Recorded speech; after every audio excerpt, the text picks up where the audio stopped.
Seguimos con un programa de miércoles 7 de la tarde en todo el territorio nacional y queríamos consultarle a Hilda, porque no solo la pandemia nos está atravesando como a nivel mundial, sino a nivel nacional y a nivel provincial, sino también otras cuestiones que atañen y que conciernen y que afectan sobre todo a los trabajadores y el poder adquisitivo, sobre todo los salarios de los trabajadores, así que le quería dar la palabra a Hilda para que nos comente un poco respecto a esta situación también. Sí, hay una cuestión muy importante que ha sido motivo de mucho análisis. Entiendo que la mayoría de las organizaciones sindicales y creo que una parte importante de la población de nuestro país está preocupada por este proceso de inflacionario que está mellando los reajustes salariales que se pudieron haber obtenido entre fines del año pasado y el mes de abril, que en la mayoría de los casos no superan el 35% para el año y que en el presupuesto nacional estuviera pautado en un 29%, que por supuesto hoy con las cifras que tenemos, los porcentajes de inflación que tenemos mensuales, obviamente que ya está superada. Esta cuestión que es parte de una realidad que se agudizó en la pandemia, pero que por supuesto viene de los 4 años de macrismo, donde las y los trabajadores perdieron alrededor del 20% del poder adquisitivo en esos 4 años de la masa salarial.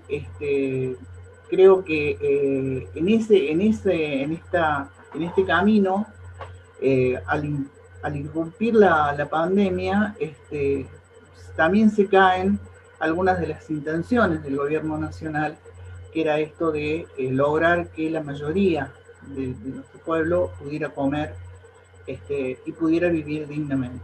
Esto hoy no es así. Tenemos cifras de pobreza que son prácticamente cercanas a la mitad de la población.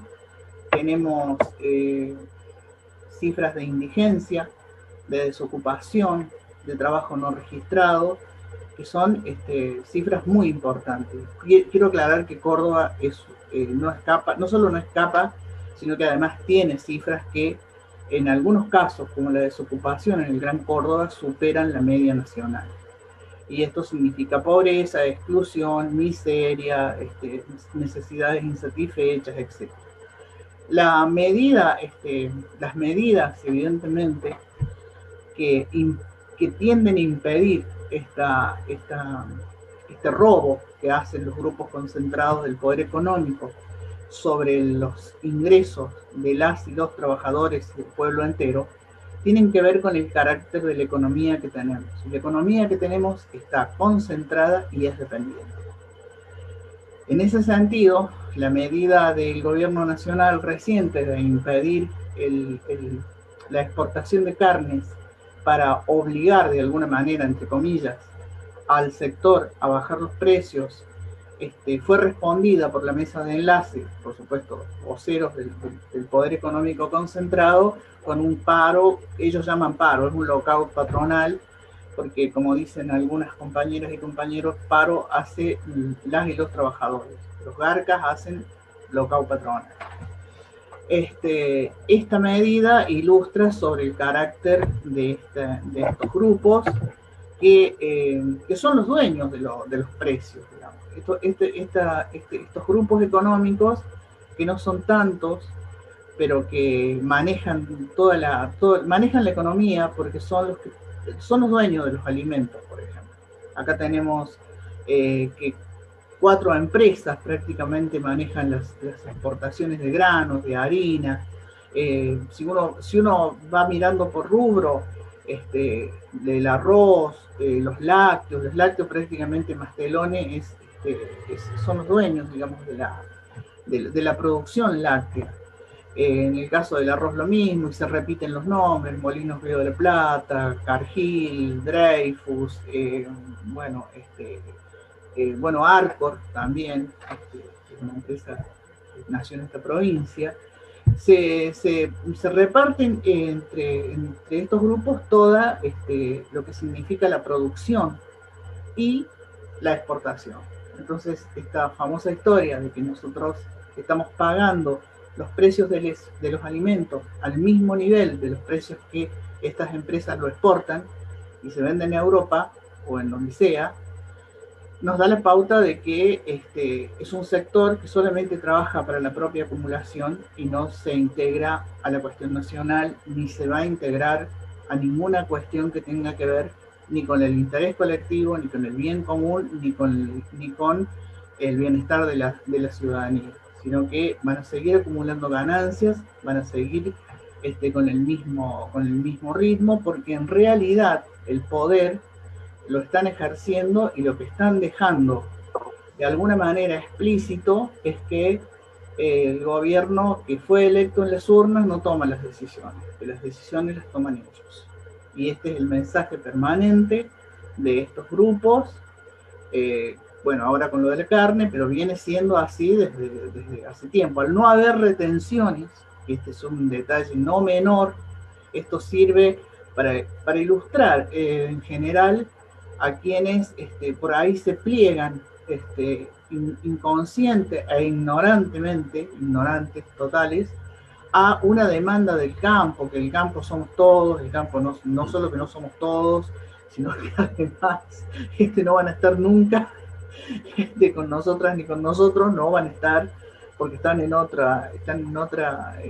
tienen otro proyecto que es el concentrador, el proyecto de acumulación, que necesita apropiarse de toda la riqueza y necesita que las y los trabajadores tengan cada vez menos salarios y cada vez condiciones laborales más precarizadas para poder seguir acumulando. Entonces, cuando decimos no es un problema de la carne solamente, acá hay un problema de decisiones, acá hay un problema de cuestionamiento hacia la autoridad del gobierno nacional.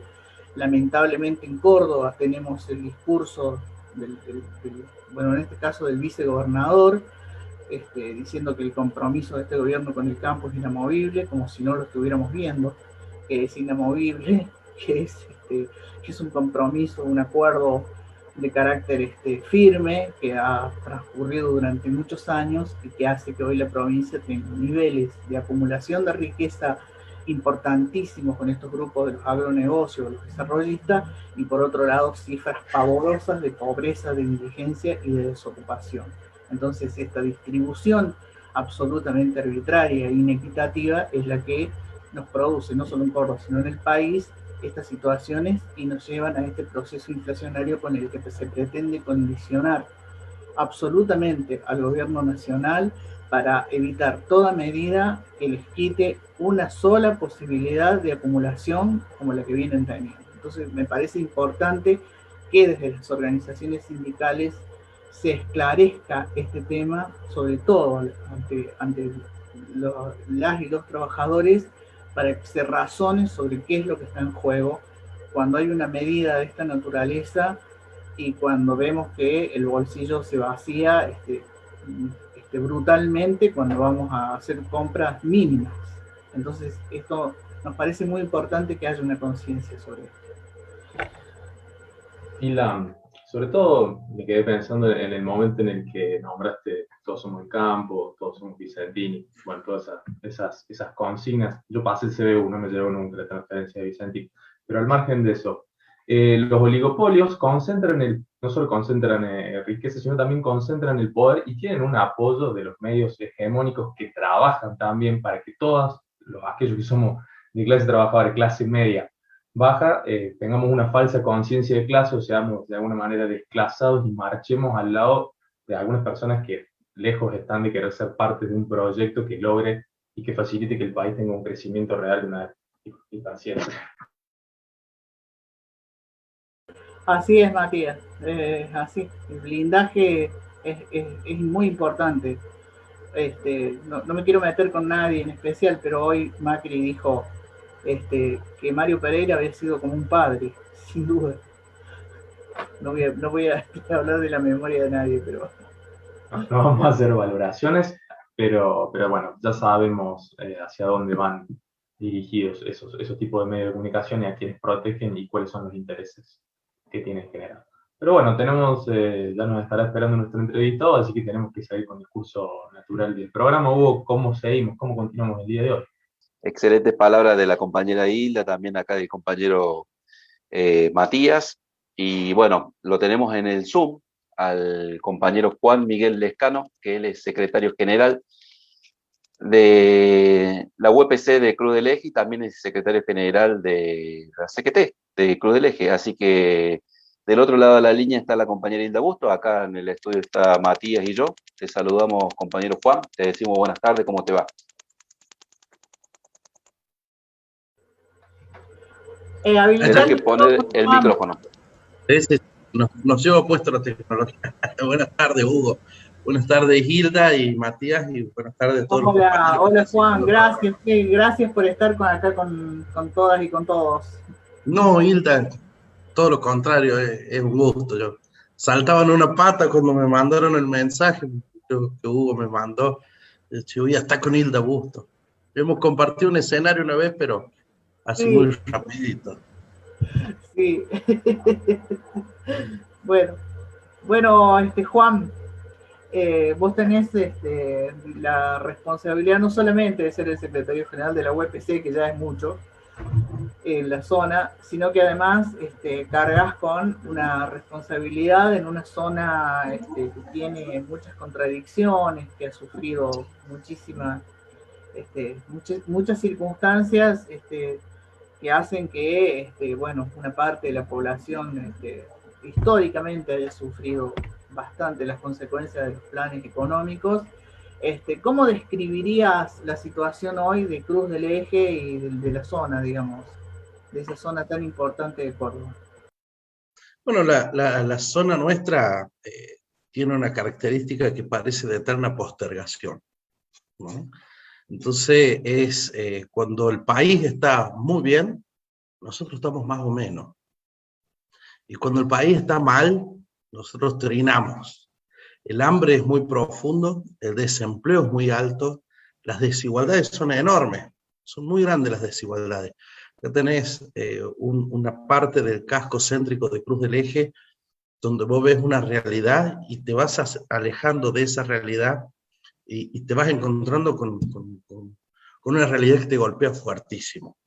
Ni hablar en las zonas más rurales, ¿no? Donde el Estado parece que se va alejando más de sus funciones. ¿No? Tenemos una producción prácticamente nula por estos tiempos, no hay puestos de trabajo en el sector privado que sean a gran escala. Digo, el año pasado, antes de la pandemia, estuvimos defendiendo hace un año y medio a los compañeros de Sanela, que aún así cerraron la fábrica, que era el último lugar donde uno tenía obreros, digamos, en un trabajo formal, en relación de dependencia, organizado.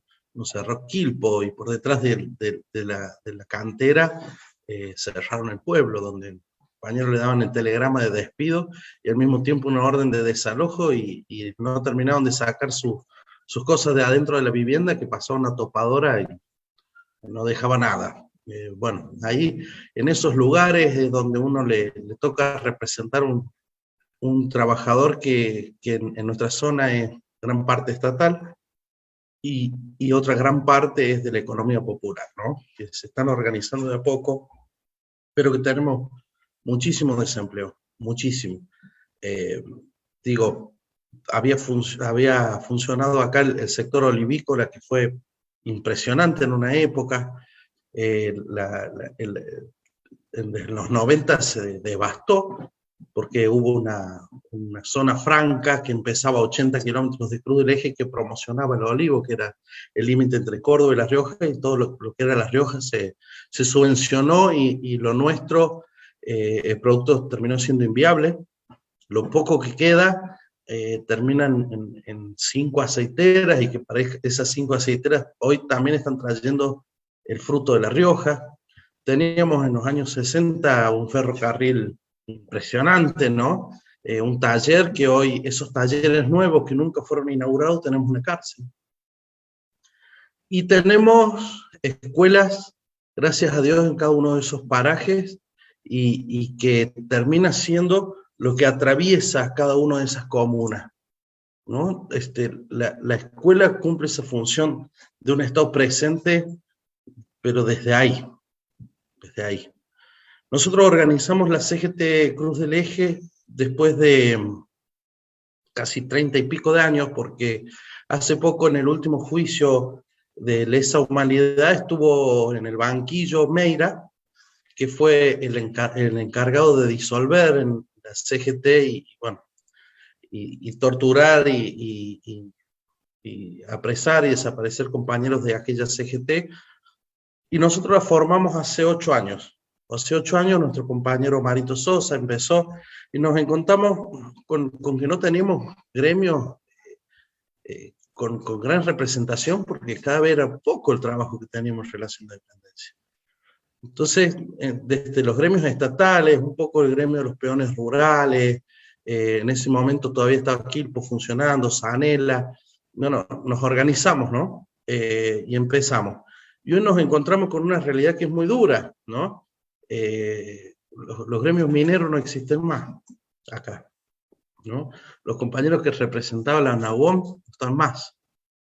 Y así te podría ir contando innumerables compañeros que desde hace 8 años a la fecha no tenemos la representación dentro de la CGT. Pero sí va creciendo, de alguna forma, aquella representación de los compañeros de organizaciones sociales que se van formalizando en la organización del trabajo, ¿no? Como es la UTEP, como es el movimiento campesino.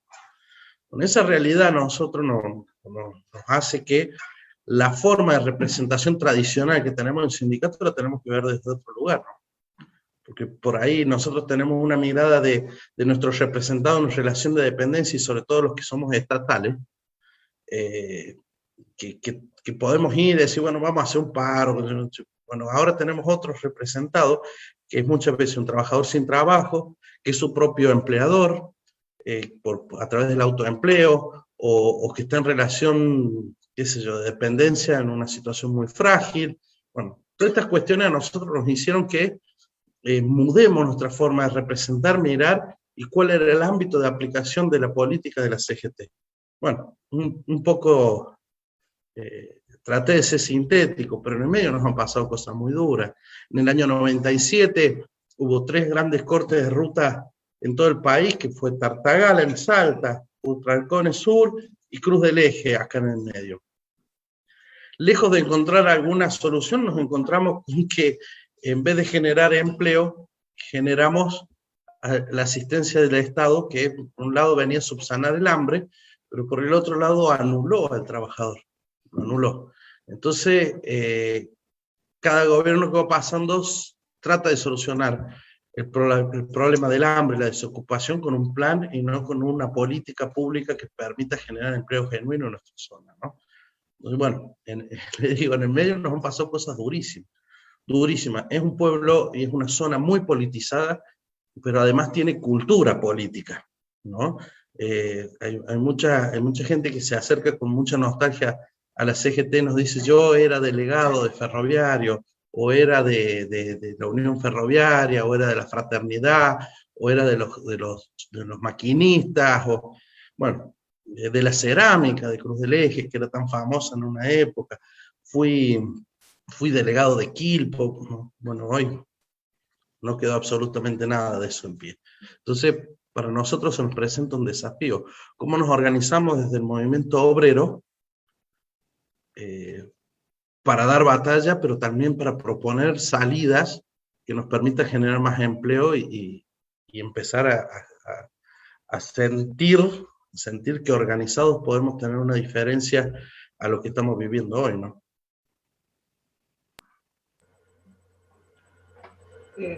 Dale, Matías. No, quería preguntarle a Juan, aprovechando lo que mencionaba de las desigualdades, de las inequidades que hay en la zona. Imagino que la pandemia no vino más que profundizar esas desigualdades y aprovechar también tu rol como docente, como secretario general de UPC, que me imagino que a la hora de la virtualidad inicial que se propuso, la cantidad de chicos que deben haber quedado afuera por no tener acceso a esa posibilidad de conectarse. Sí, porque nosotros, a ver, la modalidad que sea, nosotros venimos en una situación en la que conocíamos desigualdades, conocíamos injusticias, pero estaban naturalizadas, estaban ahí. Algunos los trabajábamos, otros las mirábamos, otros, pero era parte del paisaje, parecía, ¿no? Ahora la pandemia lo desnudó. La desnudó y resulta que la desigualdad que nosotros veíamos, la injusticia, era mucho más profunda que las que teníamos. Mucho más profunda. Y eran tan duras que nosotros nos dejó gran parte de los alumnos sin el acceso a la educación remota que se propuso el año pasado. Y a través de eso, bueno, los docentes hicieron lo que pudieron para llegar. Bueno, imagínate que no podías salir de tu casa y tenías alumnos a 70 kilómetros en el medio del campo sin internet y le tenés que hacer llegar la tarea o tener la función de que ese chico siga vinculado con la escuela, porque en realidad cuando nosotros hablábamos con los docentes le decíamos, no es un momento de grandes logros pedagógicos, es un momento donde la escuela, la función social se tiene que notar más que nunca, ¿no? Ese vínculo con el alumno y el alumno con la escuela, con la comunidad educativa. Los trabajos que hicimos fueron maravillosos. Nosotros desde el gremio hicimos hasta los propios bolsones porque fue tan repentino el cierre que no estaban organizadas las comunas y los municipios para repartir los módulos alimentarios a las familias para sustituir el PARICOR. Entonces lo tuvimos que armar nosotros. Tuvimos que ir a lugares insólitos a acompañar a los compañeros. Bueno, todo eso se organizó en función de lo que es la escuela pública, ¿no? Pero al mismo tiempo hoy tenemos otro gran problema, cuando había mucha gente que a finales del año pasado pedía la presencialidad, ponía como barrera a estos chicos. Es decir, estos chicos se merecen estar en la escuela porque la escuela es la única que los va a salvar, pero es un lema de la derecha hipócrita. Hoy tenemos los chicos en la escuela con las ventanas abiertas. Imagínate que no tienen un celular y no tienen campera para estar adentro de la escuela. Un PAICOR que no funciona y el chico que va mal alimentado a la escuela. Digo, ¿qué solucionamos en el medio? Nuestra zona, como te digo, te lo vuelvo a repetir, te corres para donde corres, generas injusticia, mucho dolor. Porque hoy estaba viendo las estadísticas que hacemos día a día. Nosotros tenemos 86 alumnos hoy positivos de COVID, en una zona rural que vos ni te iba a imaginar que iba a llegar, y la escuela se lo llevó el bicho. Entonces, ¿cómo nos organizamos a través de eso? Que una respuesta no la tenemos hoy. Lo que queremos preservar es dos cosas, es la salud. Y por el otro lado, el vínculo de una escuela que pretende construir ciudadanía y solidaridad. Entonces, en función de eso, hoy estamos pasando lo que estamos pasando. Imagínate que nosotros cuando el 17 de febrero se largó la presencialidad, acá teníamos el 86% de las escuelas cerradas porque no tenían agua. O porque se les cayó el techo en medio de la pandemia. O porque, qué sé yo, ahí tenía una escuela rural que le creció un jacarandá dentro del tanque de la cisterna. Ese jacarandá tiene años ahí. O sea, el deterioro de muchísimos años se vio mucho más fuerte cuando vos a la escuela le tuviste que decir, bueno, tiene que ser sana y limpia. Y nos dimos cuenta que durante muchos años no fueron ni sanas ni limpias. Que el agua que tomaban nuestros chicos era peor que la del charco. Que los hacíamos ir en condiciones extremadamente precarias a la escuela. Y era el Estado el que le estaba diciendo a ellos que ese era el lugar para ellos, que tenían que estar. Que jodido mensaje le estábamos dando a los chicos, de que eso es lo que merecen, ¿no? Que eso era lo mejor para ellos. Bueno, luchamos meses y meses. Hoy tenemos escuelas no solo cerradas por COVID, sino que nunca abrieron porque todavía no tienen agua, porque los baños no funcionan, o porque no tenés cargos cubiertos en la escuela, porque no hay luz, porque no hay transporte. Bueno, estas cuestiones que parecen que nunca las vamos a terminar de saldar, pero es lindo tener el título en el diario y en los principales medios de comunicación diciendo que en Córdoba hay presencialidad, cueste lo que cueste. Nosotros decimos que cuando es cueste lo que cueste es la vida de quien se tenga que morir para la presencialidad, ¿no?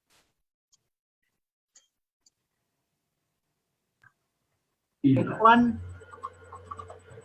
Con relación a esta situación que vos has descrito con mucha objetividad, porque conocemos en parte la zona y creo que lo que has dicho es absolutamente real en este proceso de abandono de algunas zonas de nuestra provincia.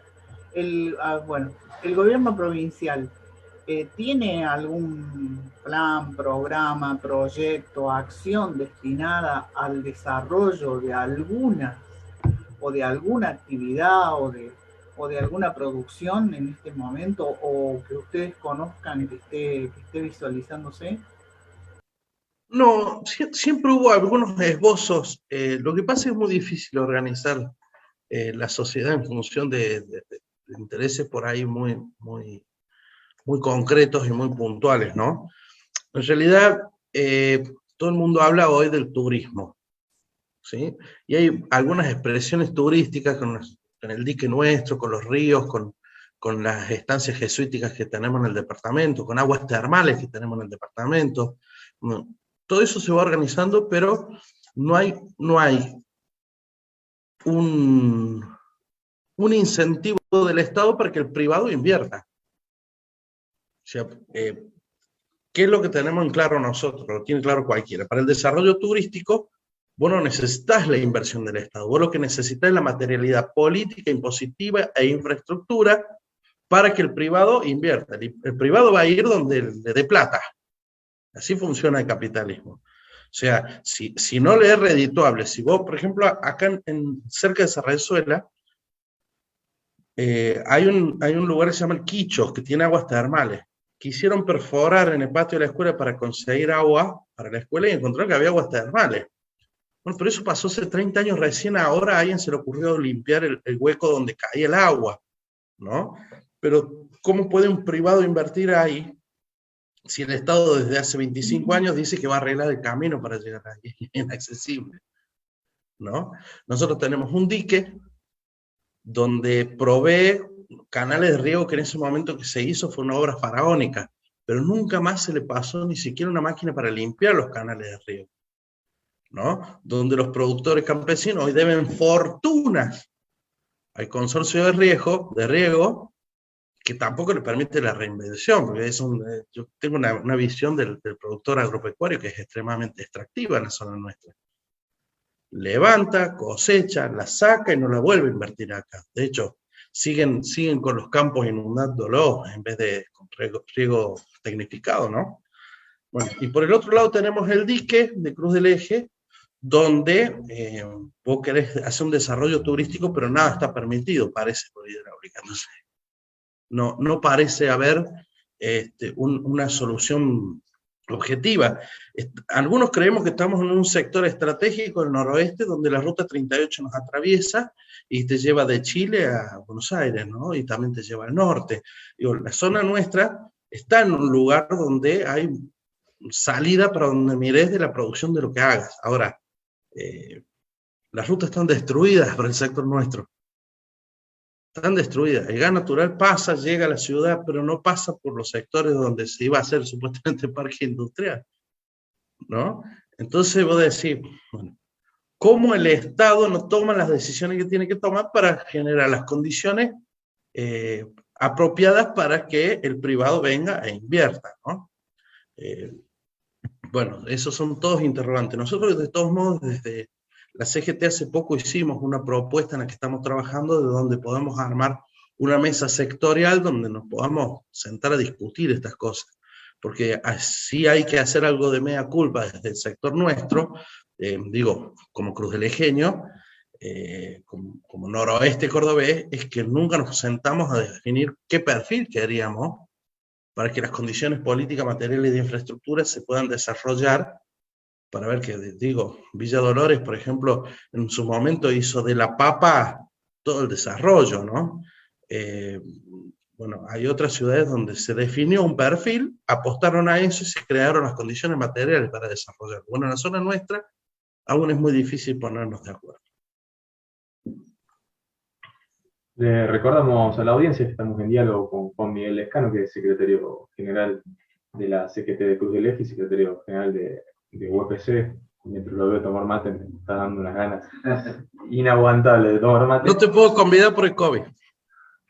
Y quería aprovechar, Juan, para preguntarte cómo está hoy concretamente la situación de las escuelas en relación a la pandemia en Cruz del Eje.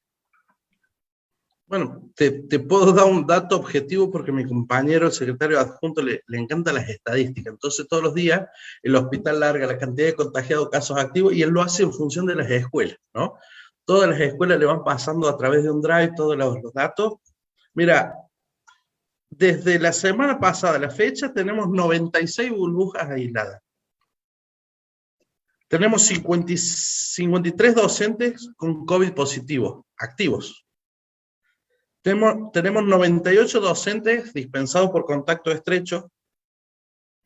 Esta es la que más duele. 84 alumnos COVID positivos activos a la fecha. Activos, no estamos contando los que ya se recuperaron. Y 919 alumnos aislados por contacto estrecho. O sea, tenemos el 30% de los alumnos sin poder ir a la escuela porque están aislados por contacto estrecho. Nosotros, un poco cansados, tuve un arrebato hace unos días y me tiraron las orejas de todos lados, pero fue tan lindo ver el lío que se armó.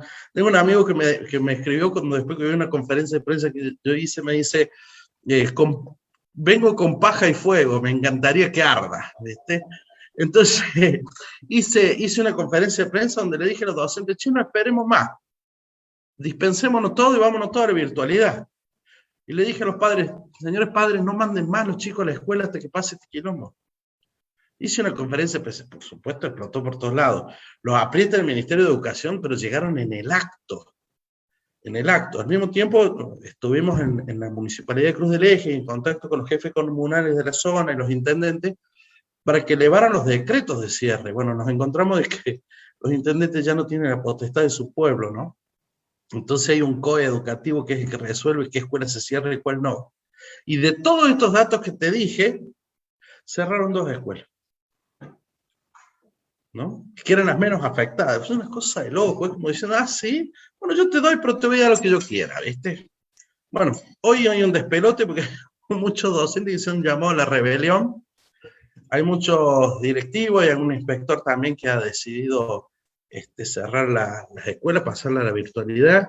En realidad es declarativo. Si vos tenés 918 alumnos dispensados por ser contacto estrecho, la virtualidad, la presencialidad prácticamente no está existiendo, ¿no? Pero siguen insistiendo con el lema de presencialidad. Sí, cueste lo que cueste. Bueno, la situación hoy es que los docentes cada día te están pidiendo más respuestas. Las escuelas están muy frías, les falta infraestructura, faltan materiales sanitizantes, no está claro cuándo se tiene que dispensar un alumno, no, todos los días te cambian las reglas de juego de cuándo es un contacto estrecho.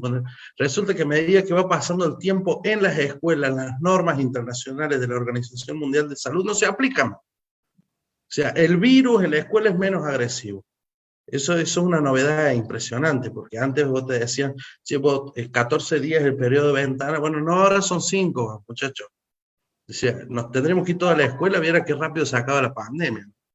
Entonces, decir, bueno, no, pero no te aislé vos, porque hasta que no le dé positivo a tu contacto estrecho, vos quédate acá en la escuela. Y resulta que vienen falseando tanto los datos, y cuando no te los falsean, te los demoran 2, 3, 4 días, que cuando tuviste que aislar el contacto estrecho o te dio positivo, es tarde en una burbuja. Es tarde. Y eso se le suma que estuvimos en Cruz del Eje 1 año y medio sin transporte público. Y cuando volvió con muy poca frecuencia, por lo tanto van y traen los chicos en un estado de hacinamiento que no se puede creer. O sea que si vos tenés en la escuela adentro, te genera las burbujas, que los chicos no se pueden tocar, que no te podés acercar, que tiene que estar a la ventana, pero los llevan a un colectivo todos así como si fuera ganado. Estas son las cosas que no se entienden y con las que luchamos todos los días, ¿no? Bueno, Juan, nos has brindado un panorama, no diría alentador, porque no lo es, pero sí un panorama realista sobre la situación de la zona, que por supuesto como integrantes de organizaciones sindicales nos preocupan, nos han dolido muchísimo algunas de las situaciones que vos contaste, lo del Quilpo, lo de Zanela, digamos la lenta desaparición de la industria. Nosotros lo vivimos porque teníamos conocimientos de la zona de los olivares San Nicolás y demás. Bueno, todas situaciones complejas. Y bueno, te agradecemos muchísimo tu participación, te agradecemos la descripción que nos has hecho y también te felicitamos por una tarea que creo que hacen que es tan importante socialmente. El rol que les toca cumplir creo que tiene mucho de compromiso de parte de ustedes, pero también con una actitud que es la de superar las dificultades y la de estar al servicio de los intereses colectivos. Así que me parece, te felicitamos, Juan, creo que es una alegría muy grande tenerte por otro lado, porque sabemos de tu sensibilidad y de tu compromiso. Así que bueno, te agradecemos muchísimo la participación en el programa y creo que ha sido muy, muy, no solo que nos has ilustrado, sino que nos has enseñado. Así que gracias. Hilda, para mí es el agradecimiento, Hilda. Escuchar lo que vos me estás diciendo emociona, pero sí tengo un mensaje alentador. Es que somos un grupo de compañeros que le vamos a dar batalla hasta el final. ¿Por qué no nos da lo mismo si hay hambre o no? Así es. No nos da lo mismo un chico con frío, con hambre o no. Entonces somos un grupo de compañeros que están en la CGT, que están en la UPC muy joven. Entonces ese es el mensaje alentador, que estamos dispuestos a poner lo que haya que poner y sentarnos con quien haya que sentarnos para organizarnos de una vez por todas. Y cada vez que alguien que venga a definir políticas para la zona nuestra, digamos, nosotros tenemos una alternativa, que es la nuestra, la que más nos conviene, la de los trabajadores. La construcción. Gracias a todos. Abrazo, Juan, gracias.